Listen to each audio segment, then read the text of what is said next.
One thing that everybody noticed in Manchester United's 3-1 defeat against Brighton at the weekend was the lack of intensity after the first 20 minutes. United burst out of the blocks, had the opening 20, Brighton switched it up. All of a sudden, we didn't have a response. Is it to do with fitness? I would argue it's a major part and a major problem of this Manchester United team that is only getting worse. Aaron Wan Bissaka is now out for a couple of months after big injury, after big injury, after big injury. It's a problem at this Manchester United team, and I want to explain exactly why this problem exists. I'm not really sure what can be done about it, but why it is one of the biggest problems that Erik ten Hag has at this moment in time. You can let me know what you think in the comments below. I'm concerned. I'm really concerned because this isn't... Injuries, they can be bad luck, okay? Manchester United in the pre-season, Amad Diallo, impact injury, knee surgery I think he's had. He's been out for a while, hasn't kicked the ball this season. Impact injury. Kobbie Mainoo, brilliant pre-season he was having, impact injury. I think it was Casemiro tackled in behind. Rodrigo fell on his ankle. Full weight was there. He's missed the first couple of months. And we don't really know, actually, I'll be completely honest, what injury Malacia has. And how, but I think it's a knee injury. I don't know how bad it is or what it is or what caused it. We don't know about that one. But then if you look at Manchester United's season as it has progressed, it's the muscular injuries. And this is where questions have to be asked and solutions have to be found. They really, really do. Because so many of them have happened now. Mason Mount, he's been ruled out for, by the time he comes back, maybe against Bayern Munich this week, he would have missed, somewhere between 4 to 6 weeks of football. Luke Shaw, another hamstring injury, if I remember correctly.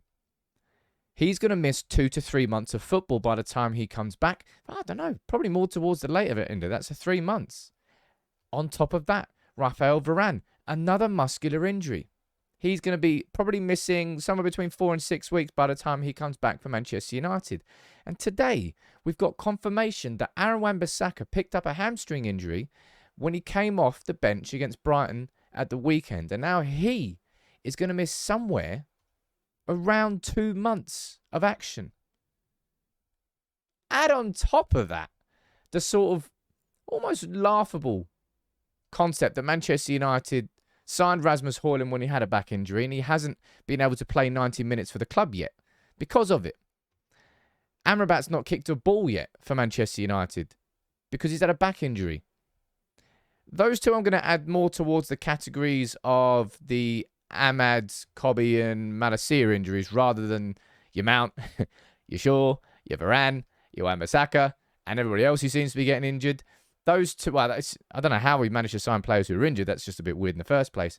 But all of this contributes to this, which is staggering.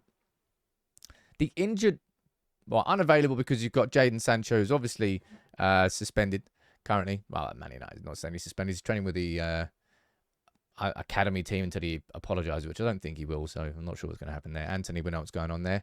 But the rest of those players there, genuinely, that team gives the first team a run for his money because quite a lot of it is the first team. 3 of our first choice defenders. Amrabat, who I think will be a starter as soon as he's fit and ready, and Anthony, who does start out on the right wing more often than not for Manchester United. This is a problem. All right. This isn't, when you get injuries, injuries can happen. Okay. And I've spoken about the impact injuries there, but this is a pattern that has repeated itself over a long period of time. And in my opinion, I can point towards quite a few different reasons as to why Manchester United have reached this point and why it's probably getting worse. Let me run through them.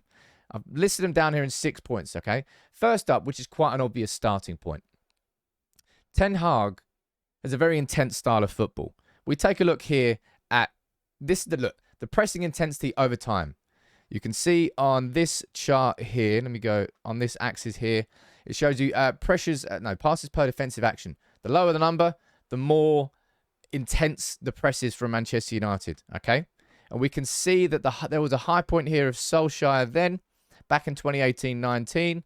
He kind of got towards it, and you can see how much it dipped there when Solskjaer got sacked. Ragnick came in. We had a bit of an upturn, but still not quite to the heights of Solskjaer until you reach Erik ten Hag. And you can see where Manchester United have been hovering in and around here. We peaked, I'm going to presume that's around about February time when we had the League Cup and Barcelona and stuff like that. But you can see that the trend is heading upwards when it comes to Manchester United's intensity of our style. And that's because of how Erik ten Hag sets his teams up. Number one. Now, number two, on top of that, is how many games we had last season. I think it affected Man United towards the end of the season. It affected quite a few players towards the end of the season. We had a little bit of burnout.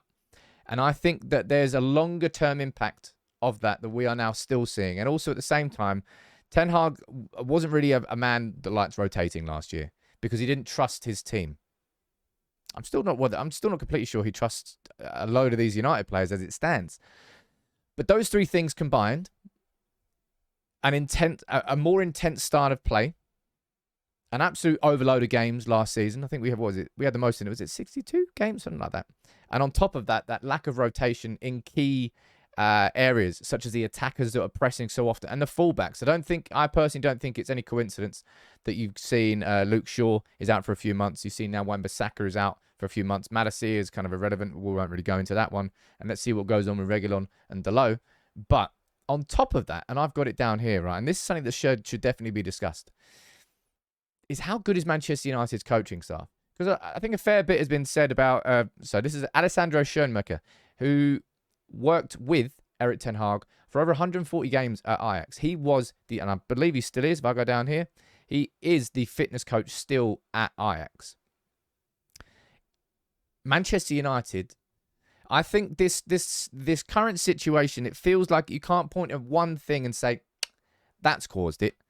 But so many things have contributed to it. And I personally think you can absolutely question whether we've got the right conditioning staff at our club now, trying to get the most out of these players. But on top of all of that, Manchester United's pre-season was... It was not geared towards getting these players as fit as possible for the season. It was a commercial entity. You can see here, right? Everyone can do your maths. Look how many bloody flights there were. 1, 2, 3, 4, 5, 6, 7, 8, 9, 10 flights in 18, 19 days. Over 15,000 miles, 8 games played. That's not a pre-season that is designed to help the fitness of players. I mean, to a point, it's going to help the fitness of players. But when your recovery also involves a 3,500 mile flight from Manchester to New York, and then a 2,500 mile flight from New York to San Diego, then another 1,300 mile flight from San Diego to Houston, and another one back to Houston, and another 5,000 mile flight from Vegas to Manchester, all in between playing games, 8 games in 18 days, which is pretty much as intense as a period is going to get. That's not the best preparation for this season. And I think we're seeing the direct consequences of that now. It's just all of these things on top of each other have created injuries galore. And add in the fact that there are players in this team. When you look, I think the fact that you can have so many players here who are injured indicates to me that these players are pushing their bodies, are pushing themselves to try and do what Erik ten Hag is asking them to do. But I think it's also showing you that their bodies aren't quite capable of doing it. So either the fitness and conditioning isn't correct, and these players need to be trained better, which could be a part of it. But I think part of it, for sure, is that some of them just aren't fit for purpose. It's not to say that Casemiro is not fit or Eriksen isn't fit, because of course they are. They're Premier League footballers. They're fit. But are they fit for purpose? So I don't know. Could be a bodybuilder, but you couldn't run 100 meters in less than 13 seconds. Doesn't mean you're not fit. Just means you're not fit for that purpose, which I think a lot of these United players fall into that category. I think it feels like quite a lot of these United players don't fall into Ten Hag's category of that really intense style. And as I said, I think there's quite a few explanations for it all. I don't really know what the solution is, because that game against Brighton there, it was bad. And you saw these players sort of ambling around, and it just looked like the players weren't doing what their manager asked them to do. But as this shows, like, so many of them, clearly their bodies are working towards the maximum. And if they haven't got any more to give, are they good enough for United? Are they fit enough for United? I think all these things have to be questioned. Coaching staff, preparation in pre-season, last season's hangover, and the recovery that may have impacted. There's so many facets to all of it. And I'll be honest, this is probably one of the most worrying aspects of all the bad start to this season so far. Because fitness and intensity are two absolute cornerstones for Ten Hag's style. Which I know so many of you have said that we don't have an identity yet. And I know what that identity is, but I haven't seen it enough. Is this the reason why? And if this is the reason why? Second season, lots of signings made. I'll tell you what, but something that hasn't happened really. I haven't seen Amrabat kick a ball for us. He was supposed to come in and be such a game changer in that sort of midfield. Rasmus Højlund hasn't completed 90 minutes for us yet. Mason Mount, he's been out since the third game. That's three main outfield players that Ten Hag signed to try and improve this style. So he's kind of almost working with what he had last season, largely. It's been a tough start. But as I've shown here, there's a lot of it feels like there's a lot of things that got to be sorted. I don't know how he does that. But I'm definitely concerned about the fitness and overall conditioning of our players. And I do not think these injuries, as I said, that injured 11, that's not down to bad luck anymore. It's not really coincidence. There's problems with the fitness and conditioning that need to be resolved by Ten Hag and his staff. I don't know how you do that quickly because it takes time to build that fitness. You can let me know what you think in the comments.